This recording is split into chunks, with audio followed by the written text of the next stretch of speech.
आज हम जुड़े हैं जो 5 भागों में धम्म देसना होने वाली है पूरे अक्टूबर के महीने में। हर रविवार हम इसी तरह सुबह 7 बजे भारतीय समय अनुसार जुड़ेंगे। तो जो विषय रखा है बहुत गहन विषय है, सत्य विशुद्धि। और हमारे जो वक्ता है, हमारे विद्वान वक्ता प्रोफेसर रमेश प्रसाद सर, उनका हम थोड़ा सा परिचय जानेंगे। सर अभी हेड ऑफ द डिपार्टमेंट, विभाग प्रमुख है डिपार्टमेंट ऑफ पाली और थेरावादा संपूर्णानंद संस्कृत यूनिवर्सिटी जो वाराणसी में स्थित है। सर पहले डीन रह चुके हैं श्रमण विद्या फैकल्टी ऑफ श्रमण विद्या, उसमें एक्सटीन रह चुके हैं। सर की करीब 11 पुस्तकें प्रकाशित हो चुकी हैं। उन्होंने संपादक के रूप में धर्मदूत हिंदी, यूजीसी केयरलेस जर्नल, उसमें उन्होंने संपादक के रूप में काम किया। और पाली पदा जो पाली में फर्स्ट जर्नल है, पहला जर्नल है, पाली पत्रिका है पाली भाषा में, वो उनके संपादक है। सर ने अभी तक रेप्यूटेड जर्नल्स में करीब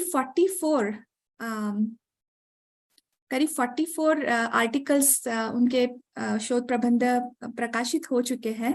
और सर का एक यूट्यूब चैनल है और अभी तक उन्होंने उसमें 120 के ऊपर, इसमें 123 है, पर मुझे पता है सर बहुत एक्टिव रहते हैं, उनके वीडियोस डालते रहते हैं, तो उसके ऊपर काफ़ी वीडियोस हो चुके होंगे। और सर के अंडर गाइडेंस में 18 स्टूडेंट्स उन्होंने पीएचडी कंप्लीट की है। और सर रमेश प्रसाद सर जी को बहुत सारे अवार्ड से सम्मानित किया जा चुका है। मैं उनमें से कुछ नाम लेना चाहूंगी, जैसे भारत रत्न हमारे महामहिम राष्ट्रपति एपीजे अब्दुल कलाम, उनके हस्ते उन्हें महर्षि वैद्य नारायण व्यास सम्मान वो मिला है, प्रेसिडेंट ऑफ इंडिया इन 2003 में। राहुल सांकृत्यायन अवार्ड 2005 में Indian society for Buddhist studies इनके तरफ से। और बौद्ध रत्न अवार्ड बुद्धवाणी प्रयागराज में 2012 में। तो इस कुछ अवार्ड्स के बारे में हम ने बातचीत की। तो बहुत ही गहन विषय और बहुत ही सुंदर विषय, जिसमें हिंदी में बात करने वाले और हम बहुत ही कम विद्वान हैं। तो हम पर अनुकंपा करके प्रोफेसर रमेश प्रसाद सर ने हमें ये समय दिया है 5 हफ्तों का। तो बहुत अनुकंपा हुई सर हम पर। तो हम आपसे निवेदन करते हैं सर, आज आप सत्र शुरू करें।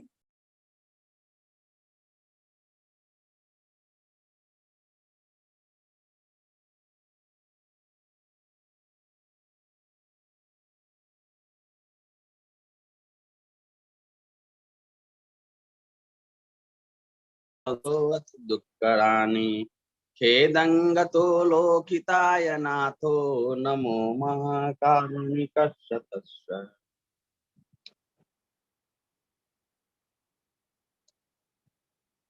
हम सर्वप्रथम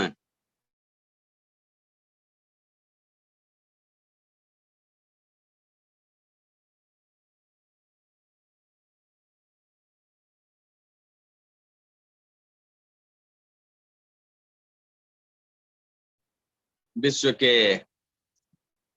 कई विद्वानों से, कई धर्म प्रेमियों से जोड़ने का आपने यह कार्य किया। और Ambedkar association of north America के जो मैडम के अलावा और जितने भी जो भी आयोजक हैं, उस आयोजक मंडल को भी हम धन्यवाद देना चाहेंगे। और जूम मीट में अभी जितने हमारे श्रोता है, बिना श्रोता के तो वक्ता का कोई अर्थ नहीं रह जाता है। तो जो हमारे श्रोता हैं, विद्वान श्रोता हैं, उनको भी मैं वंदन और अभिनंदन करता हूं। मैडम ने करीब 3-4 महीने पहले ये निवेदन किया था कि सर बोलना है। मैंने हाँ कह दिया। विषय भी मैडम का ही था, सत्य विशुद्धि। कुछ डिफिकल्ट, कुछ कठिन यह विषय है, लेकिन मेरा प्रयास रहेगा कि मैं आप तक मैं अपनी बातों को पहुंचा सकूं, और उस पहुंचाने में मैं कितना सफल रहता हूं, यह मैं 5वें दिन, जो 5वां जो संडे होगा, उसमें मैं आप लोगों से प्रतिक्रिया में जानना भी पसंद करूंगा।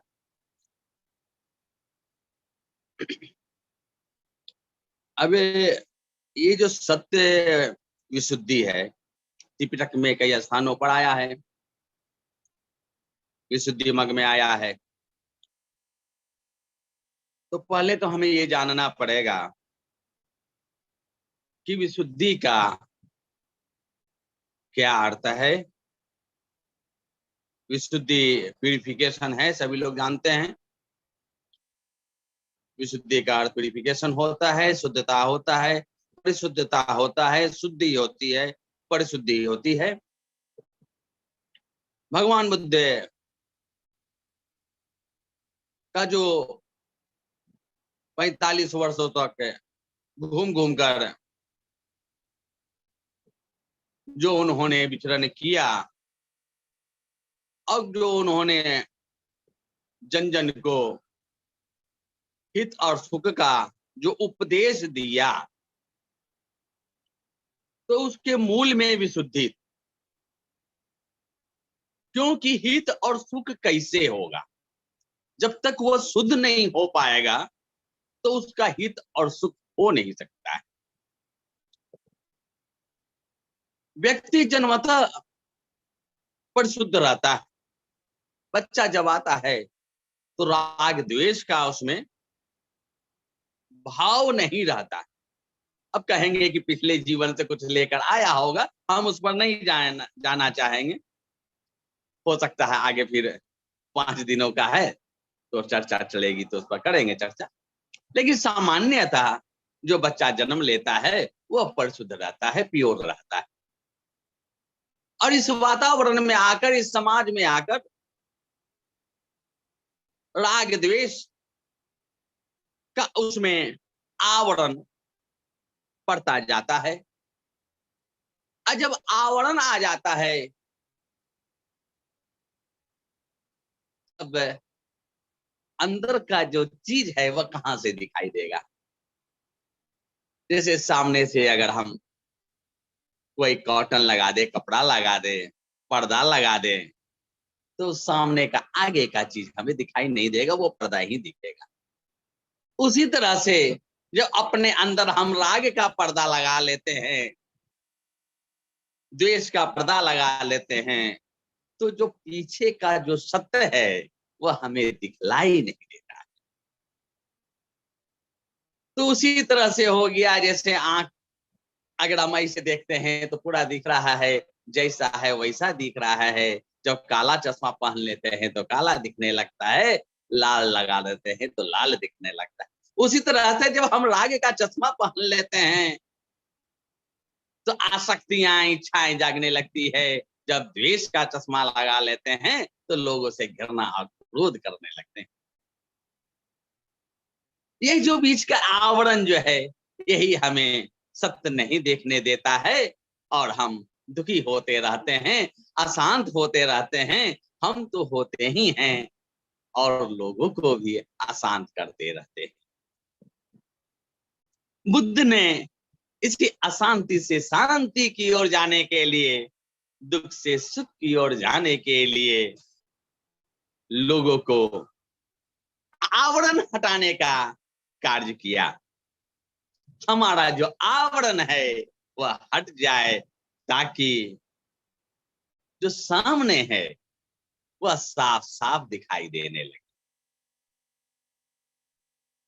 अब यही शुद्धता जो है वह हो कैसे, यह शुद्धि हो कैसे, वह आवरण हटे कैसे, इसके लिए 7 उपाय बताए गए हैं। वह इस सत्य विशुद्धि है।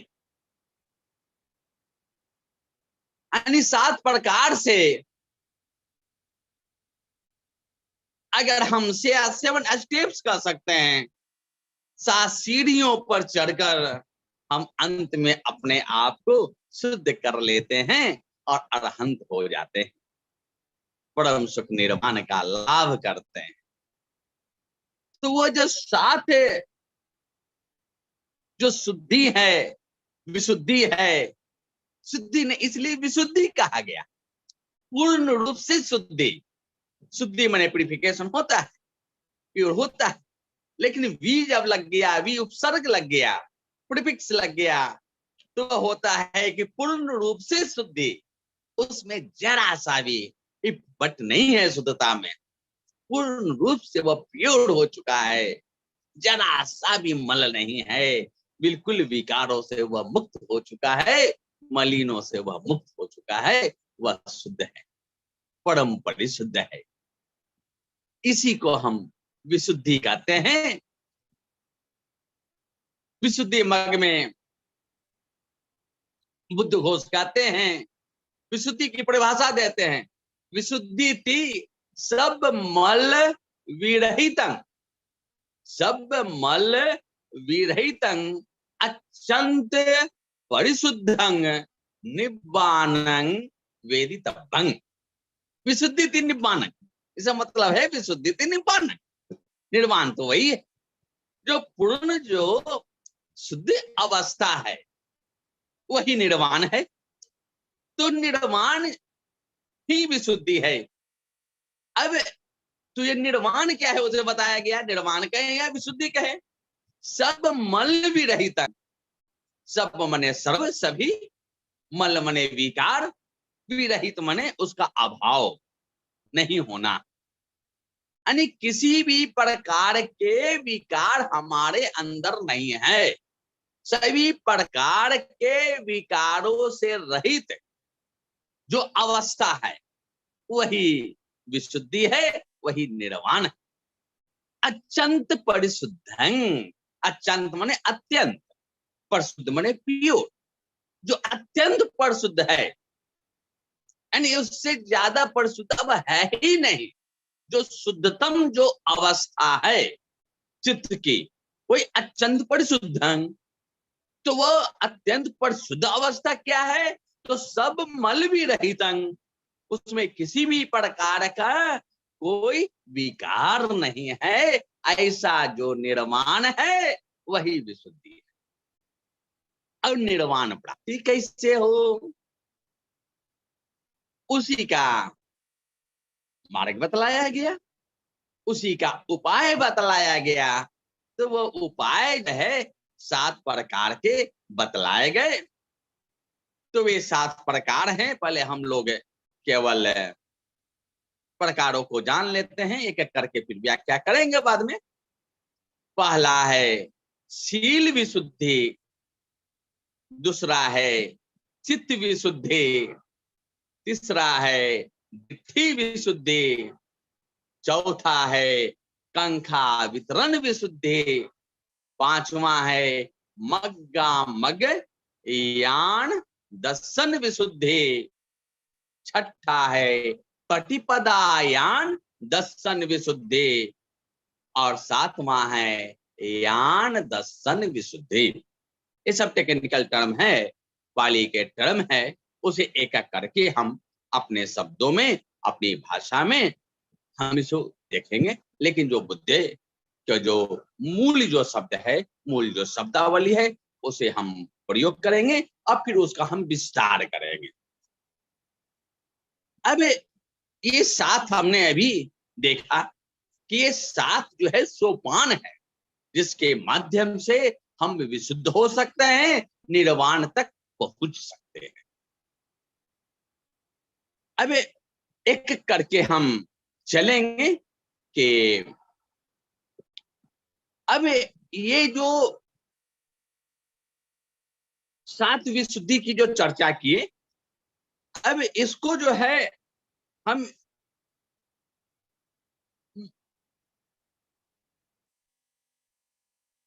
जैसे कोई भूमि है, जमीन है, जमीन में से कोई पौधा जो है वो उगता है। पौधा जब उगेगा तो पहले जो है उसका मूल होता है, जड़ होता है, रूट होता है। फिर उसके बाद उसका शरीर बनता है, जो पेट बनता है। तो इनमें जो मूल है, जो उसका जो जड़ है, जो रूट है, वह आपके पहला और जो दूसरा है, यानी शील विशुद्धि और चित्त विशुद्धि। यानी शील विशुद्धि और चित्त विशुद्धि, ये दो जो है वे उसके मूल है, उसके रूट है, उसके जड़ है। अब जैसा हमारा जड़ होगा, जैसा हमारा रूट होगा, वैसा ही हमारा वृक्ष बनेगा, वैसा ही हमारा फल भी बनेगा। तो मूल जो है, जो रूट जो हमारा है, वह जो है शील विशुद्धि है और चित्त विशुद्धि है। और शेष जो 5 बचे, दिट्ठी विशुद्धि, कंखा वितरण विशुद्धि, मग्गा मग यान दर्शन विशुद्धि, पटिपदा यान दर्शन विशुद्धि और यान दर्शन विशुद्धि। मैं बार बार इसलिए कह रहा हूं कि धीरे धीरे इस पर संस्कार बन जाए और इस सातों के बारे में मन मस्तिष्क में वो बातें बैठ जाए, ताकि ये 5वां संडे होते होते ये सारी बातें जो है स्पष्ट हो जाए और सातों जो शब्दावली है वो अभी हमें कंठाग्र हो जाए। तो बाकी जो 5 जो बचे, तो वे शरीर इसके, तो जैसा जो मूल रहेगा वैसा हमारा शरीर बनेगा। तो शील विशुद्धि, चित्त विशुद्धि, ये मूल इसके हैं, और जो शेष 5 हैं वे उसके शरीर हैं, बॉडी है। अब हम जानते हैं कि भगवान बुद्ध ने मार्ग भी बतलाया है, केवल समस्या कहकर वो बता छोड़ नहीं देते हैं, समस्या का निदान भी बतलाते हैं। जैसे दुख है तो उसका निदान बताया, दुखं च दुख निरोधं च, उस दुख को हम दूर कर सकते हैं।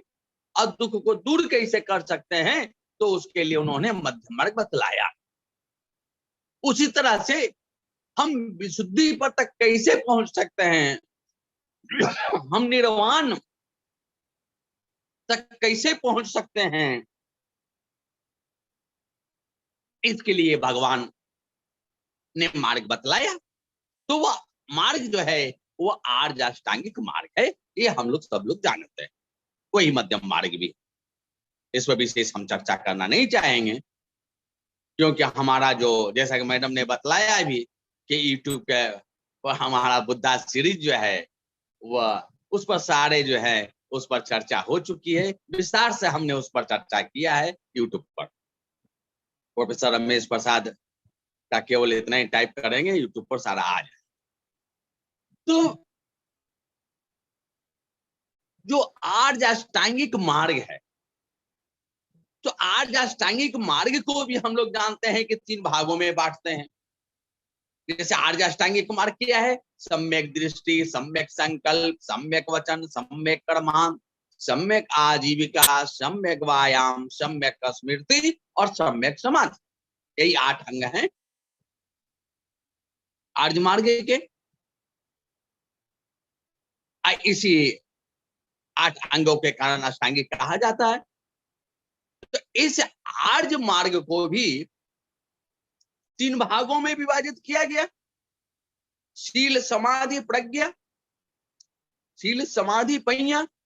तो ऊपर के जो 2 हैं, सम्यक दृष्टि और सम्यक संकल्प, वह प्रज्ञा है, और उसके बाद के जो 3 है, सम्यक वचन, सम्यक कर्म, सम्यक आजीविका, यह शील है। और अंतिम जो 3 है, सम्यक व्यायाम, सम्यक स्मृति और सम्यक समाधि, ये समाधि है, हम लोग जानते हैं। तो ये जो मार्ग, जो उपाय जो बताया गया है, ये सत्य जो विशुद्धि है, यह भी अगर हम भागों में बांटेंगे तो 3 भागों में शील समाधि या प्रज्ञा है। जो पहला जो शील विशुद्धि है, वह शील के माध्यम से हम विशुद्ध होते हैं। शील के माध्यम से निर्वाण तक पहुंचने का है। पहला, पूरा निर्वाण तक हम नहीं पहुंचेंगे, लेकिन शील निर्वाण तक पहुंचने के लिए हमें शील का पालन करना पड़ेगा।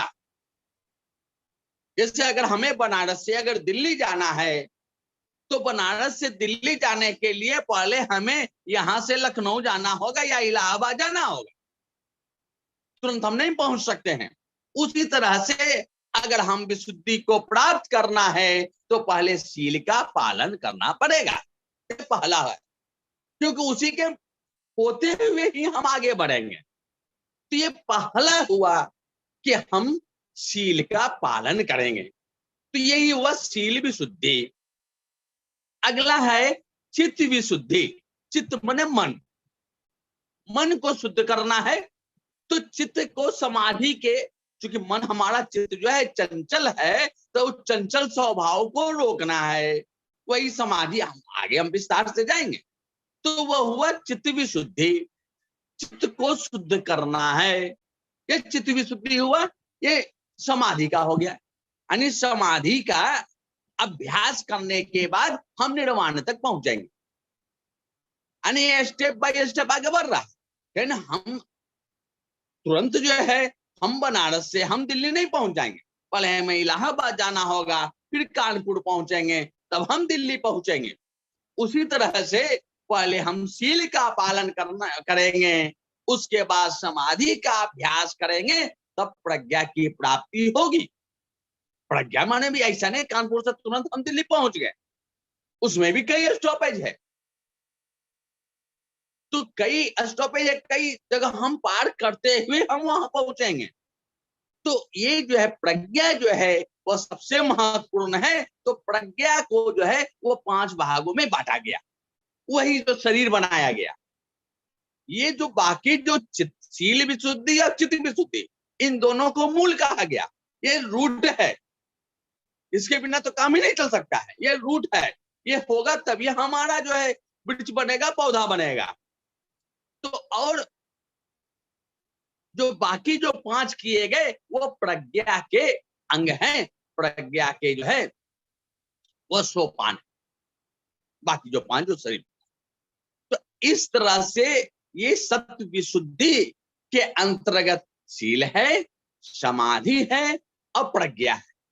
और ये किस ढंग से जो है ये हमको विशुद्ध करता है, शुद्ध से शुद्धतम की ओर ले जाता है। पहले विकार है, धीरे धीरे विकारों को हटाता है। तो धीरे धीरे जब हमारा विकार हटेगा तो हम धीरे धीरे शुद्ध होते जाएंगे। धीरे धीरे शुद्ध होते होते हम परम परिशुद्ध अवस्था तक पहुंचेंगे। वही निर्वाण है, वही विशुद्धि है। अब हम शील विशुद्धि को देखते हैं। तो एक देवता संयुक्त में देवता आते हैं और भगवान से उपदेश सुनने के लिए वो आते रहते थे देवता। ये श्रावस्ती की बात है। भगवान बुद्ध श्रावस्ती में विचरण कर रहे हैं, श्रावस्ती में विहार कर रहे हैं, और वहीं पर देवता आते हैं और भगवान से प्रश्न पूछते हैं। यह संयुक्त निकाय के जटा सूत्र में उसको संग्रह किया गया है, जिस भगवान और देवता के बीच में जो वार्तालाप जो होता है, जो डायलॉग होता है। देवता पूछते हैं भगवान बुद्ध से कि अंतो जटा बही जटा जटाए जटता पजा।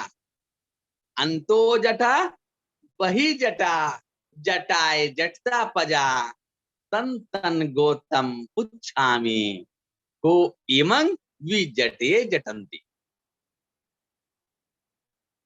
पूछते हैं देवता, अंतो जटा, अंतो माने अंदर, अंदर भी जटा है, जटा माने उलझन, अंदर भी उलझन है, वही जटा बाहर भी उलझन है। अंदर भी उलझन है, बाहर भी उलझन है। जटाए जटता पजा, पजा हमने पड़ जा, पर्जा जटा से जटित है, यानी पर्जा उलझनों से उलझी हुई है।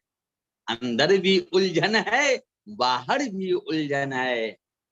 पर्जा उलझनों से उलझी हुई है, यानी अंदर भी समस्या है, बाहर भी समस्या है, और पर्जा जो है, जनता जो है, वह समस्याओं से घिरी हुई। तन तन गौतम पुच्छामि, हे गौतम, हे भगवान, उन को मैं पूछता हूं। को इमंग भी जटिए जटंती, को माने कौन, कौन इस जटा से बाहर निकल सकता है। भी जटा, ये बाहर निकल जा। कौन इस जटा से, कौन इस उलझन से, कौन इस समस्या से बाहर निकल सकता है। अंदर भी उलझन है, बाहर भी उलझन है। हम उलझनों से उलझे हुए हैं। ये पूरा संसार उलझन से उलझा हुआ है, पूरी प्रजा जो है उलझी हुई है। हे गौतम, कृपया आप बतावें कि इस उलझन से बाहर कैसे निकला जा सकता है।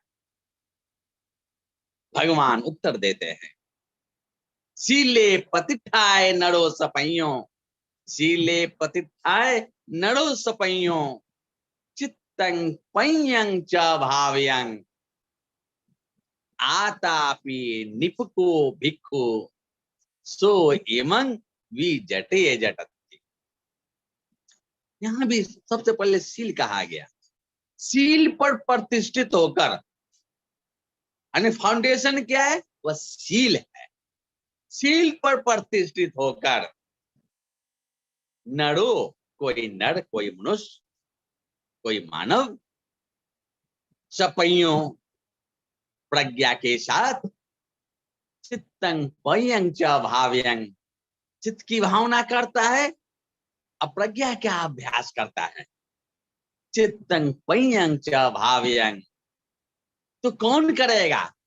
आतापि निपको भिक्खु, आतापि जो तपस्वी है, निपक जो चतुर है, जो बुद्धिमान है, वह भिक्षु जो है, सो इमंग विजटे जटंती, वह भिक्षु इस उलझन से बाहर निकल सकता है। यानी सील का पालन करें। सीले पतिठाए, मूल चीज है सील। जब सील का पालन करेंगे, सील पर प्रतिष्ठित होंगे, तब हमारा चित्त जो है वह एकाग्र होगा, चित्त जो है वह आगे बढ़ेगा। लेकिन फाउंडेशन हमारा सील चाहिए। सील का पालन ना करें और कहे कि मन हमारा एकाग्र हो जाए, हमारा समाधि लग जाए, वह संभव नहीं है। तो इसलिए आधार बताया गया, सीले प्रतिष्ठाए, सील पर प्रतिष्ठित होकर जब कोई तपस्वी, उसके लिए क्या है, उसके लिए तपस्वी करना पड़ेगा। अपने आप को जो है तप में लगाना पड़ेगा, अपने विद्वान बनना पड़ेगा, बुद्धिमान बनना पड़ेगा।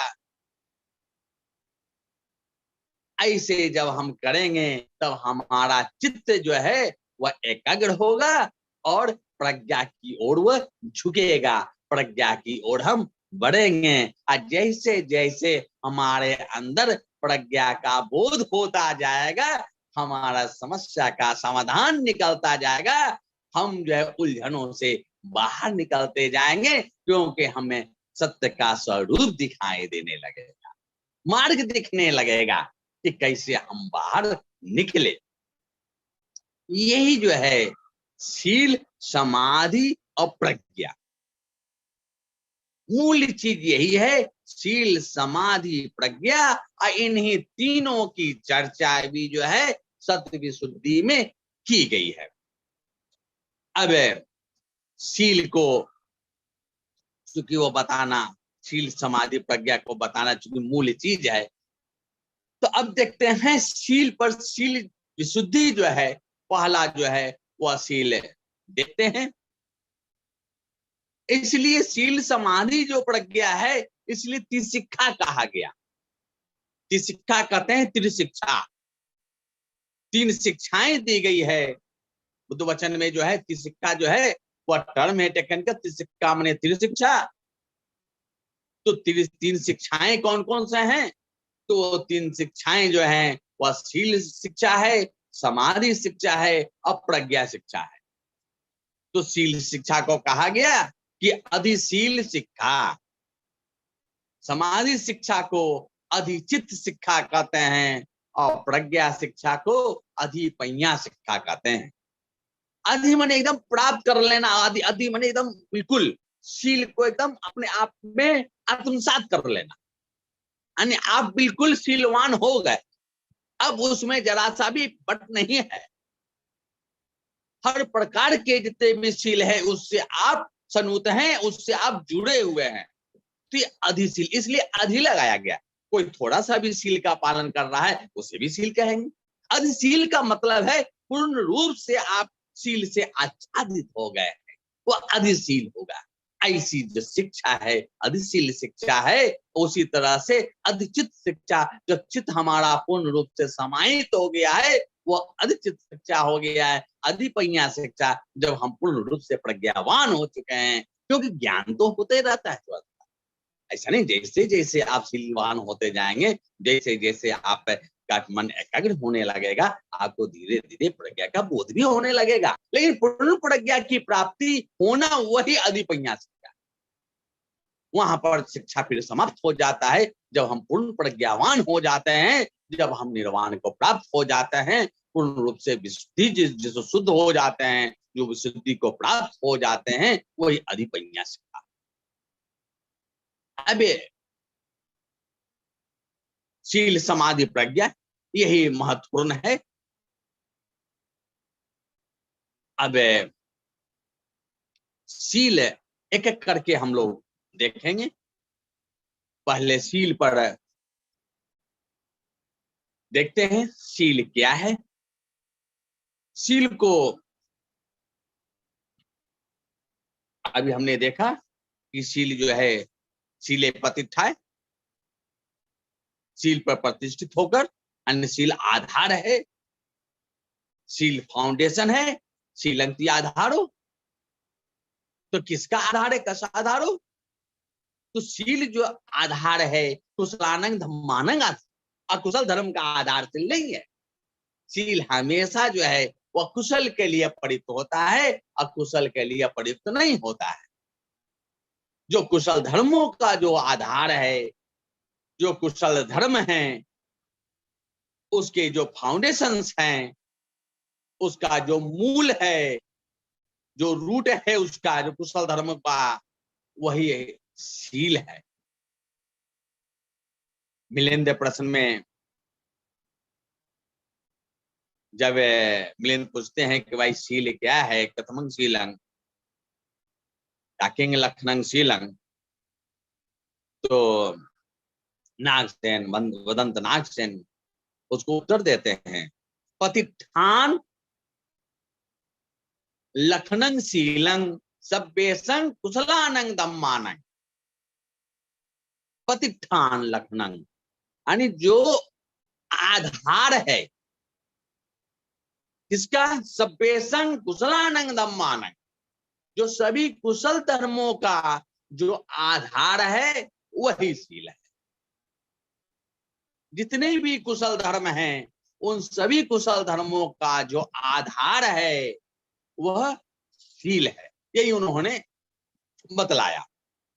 यानी कहने का अर्थ है कि जो मौलिक चीज है, जो मूलभूत जो चीज है विशुद्धि का, वह शील है।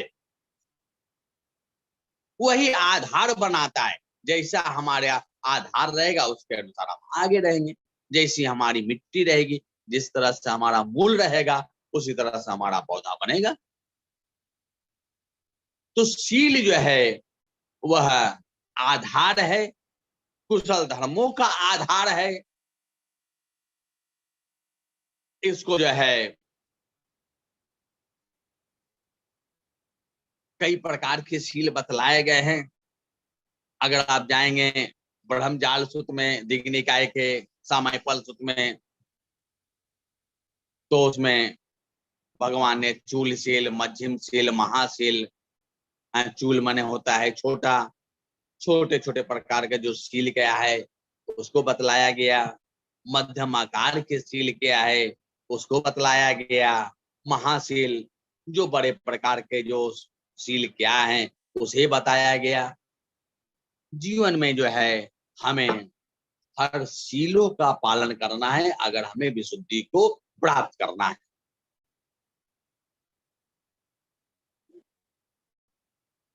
फिर आगे देखेंगे तो पातिमोक्ष संवरशील है, इंद्रिय संवरशील है, आजीव पारिशुद्धिशील है, पच्चय सन्निश्चितशील है। इन प्रकार के शीलों में बांटा गया। या विशुद्धि मग्गों में बहुत विस्तार से इस पर चर्चा की गई है। शील निर्देश ही है, इस पर इसकी चर्चा की गई है। तो उतना समय भी नहीं है कि हम एक एक करके शीलों पर हम चर्चा करें, असंभव भी नहीं है। अगर आप उन शीलों को अगर देखना चाहते हैं तो आप जो है ब्रह्मजाल सूत दिग् निकाय का जो पहला है और दूसरा सूत जो है दिग् निकाय का वह सामायिक सूत है। उसमें शील के बारे में बढ़िया से जो है बताया गया है कि चूल शील, मध्यम शील, महाशील क्या है। ये भगवान बुद्ध का मूल उद्देश्य वही था कि व्यक्ति का सुख मिल जाए, व्यक्ति का हित हो जाए, है ना। बुद्धो धम्मं देशेति बहुजन हिताय बहुजन सुखाय, लोकानुकंपाय अथाय हिताय सुखाय देव मनुष्यानं बुद्धो भगवान। अधिक से अधिक लोगों का मंगल हो, अधिक से अधिक लोगों का कल्याण हो, अधिक से अधिक लोगों का सुख हो, अधिक से अधिक लोगों का हित हो, इसलिए वे उपदेश करते हैं, लोग पर अनुकंपा करते हैं। देख रहे हैं सभी लोग जो है दुखी हैं, तो इसलिए अनुकंपा करते हैं, करुणा जगती है और उपदेश करते हैं ताकि उसका कल्याण हो सके। इसलिए उन्होंने मूल चीज है कि वो बात को कैसे समझे, केवल बतला देना बुद्ध का नहीं था। बुद्ध का था कि उसका दुख दूर हो जाए। तो दुख दूर कैसे होगा, इसलिए बेस को पकड़ते हैं, भले नीचे से ऊपर चलते हैं और ताकि उस बातों को वह समझे। जैसा व्यक्ति वैसा उपदेश, यही उनकी कला थी, जैसा व्यक्ति वैसा। इसलिए उन्होंने उपमा का सहारा लेते हैं, उदाहरणों से समझाते हैं, दृष्टांतों से समझाते हैं, ताकि वह उनकी बातों को समझ जाए, वह बात उसके दिल को छू जाए और वो आचरण करने लगे। क्योंकि बुद्ध का धर्म तो आचरण प्रधान है। जब तक कि वो आचरण नहीं करेगा तब तक के उसका कोई लाभ नहीं है। इसलिए उसको आचरण में ये उतारना पड़ेगा, तभी जो है वह जीवन में आचरण कर लगेगा और उसका हित और सुख हो जाएगा, अशांति से शांति की ओर जाने लगेगा और तभी उसका कल्याण संभव है। लेकिन मूल रूप से जो मैडम ने कही है कि 10 मिनट का कुछ समय जो है वो डिस्कशन के लिए भी है, तभी हमारे पास 10 मिनट है। 10 मिनट अभी थोड़ा सा और देखते हैं। सर आप जितना समय लेना चाहे ले सकते हैं सर। आपकी भी कुछ कॉलेज जाना है आपको, हमें पता है। लेकिन सर हाँ यूनिवर्सिटी तो खुली है ना मैडम। हम लोग के यहाँ प्रतिपदा और अष्टमी को जो है ना छुट्टी होती है। जी जी सर, आप जैसा समय लेना चाहे सर वैसा आप लीजिए। हमारे तरफ से कोई ये नहीं है सर, पाबंदी नहीं है। ठीक ठीक मैडम। तो ये इसमें जो महत्वपूर्ण जो है वह 10 शील है, जो सारे का निचोड़ कह सकते हैं। वहीं से हमारा जो आधार बनता है। तो 10 शील जानते हैं, जिसमें से प्रथम जो 5 शील है वह सभी के लिए है। जो भी बुद्ध संघ में सम्मिलित हुआ है, जो धम्म का पालन करना चाहता है, धम्म की ओर अग्रसर हो रहा है, उस सबों के लिए बुद्ध ने 5 शीलों का कहा, जिसे पंच शिक्षा पद कहते हैं। 5 शिक्षा पद है, 5 शिक्षाएं हैं, उसका पालन करना सभी के लिए अनिवार्य है। तो ये 5 जो जिसको पंचशील कहते हैं, पंच शिक्षा पद कहते हैं, तो वे जो 5 शील हैं वे हैं, पहला है पानाति पाता वेदमणि शिक्षा पदं समादियामि। पानाति पाता का जानते हैं, पान का अर्थ होता है, पान मने प्राण, पात मने गिरा देना, अति मने अत्यंत, यानी उसकी हिंसा कर देना। वेदमणि का अर्थ होता है उससे अलग रहना, यानी हिंसा से अलग रहना, यानी हिंसा नहीं करना। यह पहला जो है यह आपका शिक्षा पद है, प्रथम शिक्षा पद है। दूसरा जो शिक्षा पद है, दूसरा जो शील है, अदिन्ना दाना वेदमणि। अ का अर्थ होता है नहीं, दिन का अर्थ होता है दिया हुआ, और आदान का अर्थ होता है ले लेना, यानी जो दिया हुआ नहीं है, अदिन्न, जो दिया हुआ नहीं है उसको ले लेना अदिन्ना दान है, यानी चोरी करना। वेदमणि चोरी करने से अलग रहना, यानी चोरी नहीं करना, ये दूसरा शील है। पहला है कि हिंसा नहीं करना, दूसरा है चोरी नहीं करना, और तीसरा है अब्रह्मचर्य वेदमणि, यानी ब्रह्मचर्य का पालन करना है, और ब्रह्मचर्य नहीं रहना है, और ब्रह्मचर्य से अलग रहना है, यानी ब्रह्मचर्य का पालन करना है। कामेशु काम एक है ना, यानी ये जो व्यभिचार करने से अलग रहना, ये तीसरा जो है ये शील हो गया, तीसरा शिक्षा पद हो गया। चौथा है मूसावादा वेदमणि, यानी झूठ नहीं बोलना है।